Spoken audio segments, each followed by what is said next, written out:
कशमाला का सच जो कि सबके सामने आ चुका होता है और ये भी पता चल चुका होता है कि दुआ इस सब में बेकसूर है। तो नौशेरवां के माँ बाप शर्मिंदा हो रहे होते हैं और सोच रहे होते हैं कि हमने जिस पर एतबार किया था और जिसको सच्चा समझ रहे थे उसी ने हमारी पीठ में छुरा घोंपा और वही हमारी गद्दार निकली। और हम जिसे कसूरवार समझ रहे थे उसने तो कुछ किया ही नहीं है। और वो ये सोच रहे थे कि कशमाला ये सब कुछ कैसे कर सकती है, और इतना बड़ा कदम उसने उठाया कि अपने पहले शौहर को मरवा डाला और नौशरवां को उसने जहर दिलवाया। तो उसको तो वो सज़ा दिलवा ही चुके थे, लेकिन वो शर्मिंदा थे कि उन्होंने दुआ के साथ बहुत गलत किया है। तो नौशरवां के माँ बाप सोचते हैं कि उन्हें दुआ से माफ़ी मांगनी चाहिए। तो नौशरवां के पेरेंट्स दुआ को कॉल करते हैं और उससे पूछते हैं, दुआ बेटा तुम कहाँ हो।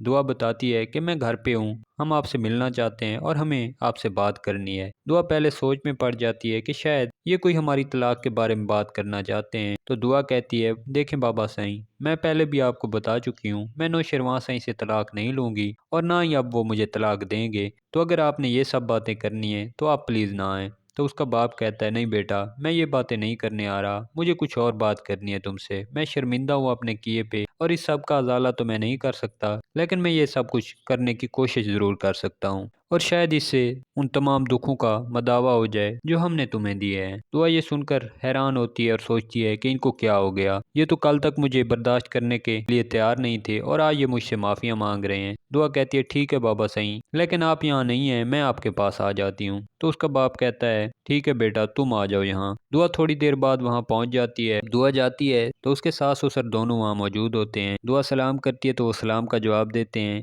तो वो निगाहें झुकाए दुआ से कहते हैं, दुआ बेटा हमने तुम्हारे साथ बहुत गलत किया, हमें नहीं पता था कि हम जिसे अपना वफादार समझ रहे हैं वही हमारा गद्दार है और इसी ने हमारे साथ वो सब कुछ किया है जिसका कसूरवार हम तुम्हें समझ रहे थे, और इस सब की सज़ा तुम्हें मिलती रही। हालांकि इस सब में तुम बेकसूर थी और जिसने गुनाह किया था वो हमारे साथ रहता रहा, लेकिन हम अब उसे सज़ा दिलवा चुके हैं और तुमसे माफ़ी मांगना चाहते हैं क्योंकि हमें अब सब साफ पता चल चुका है कि ये सब कुछ कशमाला ने किया था और इस सब में तुम बेकसूर ही थी। दुआ कहती है, पापा सही, मैंने तो आपको पहले ही माफ़ कर दिया था और आप मेरे बड़े हैं, इस तरह आप मुझसे माफ़ी ना मांगें। तो नौशरवां का बाप कहता है, बेटा तुम्हारा शुक्रिया कि तुमने मेरे बेटे की कातला को पकड़वाया, क्योंकि हमें तो कभी पता भी नहीं चल सकता था कि इसने हमारे बड़े बेटे को कत्ल किया, और हम तो ये सोच भी नहीं सकते थे कि कशमाला अपने पहले शौहर का खुद ही कत्ल कर सकती है। ये सब कुछ तुम्हारी वजह से मुमकिन हुआ है। दुआ कहती है, नहीं बाबा सही, इसमें मेरा कोई कमाल नहीं है, ये सब कुछ अल्लाह करना चाहता था और उसने मुझे इस सब का जरिया बना दिया, क्योंकि आप जानते हैं ना,